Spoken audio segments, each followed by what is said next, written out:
সৰু বাচ্চাৰ ক্ষেত্ৰত 3, 4, 5, 6 বছৰৰ এটা বাচ্চাৰ ক্ষেত্ৰত যদি এজ এ ডক্টৰো যদি মই কেতিয়াবা কওঁ যে আপোনালোকে এটা বাচ্চাটোৰ আই চেকআপ কৰাই ল'ব, পেচেণ্টছে একচেপ্ট কৰিবলৈ বহুত এটা অসুবিধা হয়, কাৰণ পেচেণ্টছ গেট টেন্স। মানে অভিয়াছলি এজ পেৰেণ্টছ প্ৰথম কথাটোৱে আহে যে মোৰ বাচ্চাৰ চশমা লাগিব নেকি, ভিজন প্ৰব্লেম বুলি ক'লে মোক বাচ্চাৰ চশমা লাগিব নেকি, নাই ইমান সৰুতে চশমা দিলে এতিয়াই কি হ'ব, পাছত কি হ'ব, আৰু চকু বেয়া হৈ যাব। আৰু অকল চশমা বুলিয়ে নহয়, আৰু কিছুমান আমি কেতিয়াবা signs and symptoms as a পেৰেণ্টটো আপোনালোকে ন'টিচ কৰিব পাৰে, যোনটো আপোনালোকে হয়তো ইগন'ৰ কৰি থাকে। এটা নৰ্মেল আমাৰ ভিজন হয় 6/6, চ' এটা প্ৰপাৰ 6 মিটাৰ ডিষ্টেঞ্চৰ পৰা আমি যেতিয়া পঢ়িব দিওঁ, এনেকুৱা কিছুমান আমাৰ চাৰ্টছ থাকে, ভিজন চাৰ্টছ।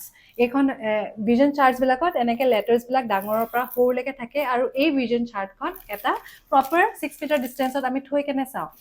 চ' এতিয়া কথা হ'ল, এতিয়া বাচ্চাৰ ক্ষেত্ৰত বহুত কিছুমান ফেক্টৰ্ছ আহি যায়, কাৰণ বাচ্চা এটাই কেতিয়াবা এনেকুৱা হ'ব পাৰে, চব বাচ্চা সমান নহয়, আৰু যিহেতু এটা প্ৰি স্কুল, চ' কোনোবাই ভালকৈ পঢ়িব, আখৰবিলাক চিনি পাইছে, হয়তো কাৰোবাৰ কাৰণে সেই বস্তুখিনি টানো হ'ব পাৰে, নাজানিবও পাৰে। তো সেইটো এটা নাম্বাৰ 1 ফেক্টৰ আমি ৰুল আউট কৰিব লাগিব। তাৰ নেক্সট বস্তু আছে, কেতিয়াবা বাচ্চাবিলাকে জানিও নকয়। কেতিয়াবা আমি এনেকুৱা চাৰ্টো ইউজ কৰোঁ, যোনবিলাকে মানে লেটাৰ্ছখিনি পঢ়িব নোৱাৰে বা ইলিটাৰেট পেচেণ্টছ থাকে, তেতিয়া আমি এই বস্তুটো কোনফালে অ'পেন আছে সেই বস্তুটো বুজাই কেনে দেখুৱাব পাৰোঁ। এনেকুৱা ডিজিটেল ভিজন চাৰ্টো আহি গৈছে, যোনটো আমি এটা প্ৰপাৰ 6 মিটাৰ ডিষ্টেঞ্চ নহ'লেও কম ডিষ্টেঞ্চতো আমি থৈ কেনে পেচেণ্টক তেনেকৈ ছেট আপ কৰি ল'ব পাৰোঁ ডিজিটেলি।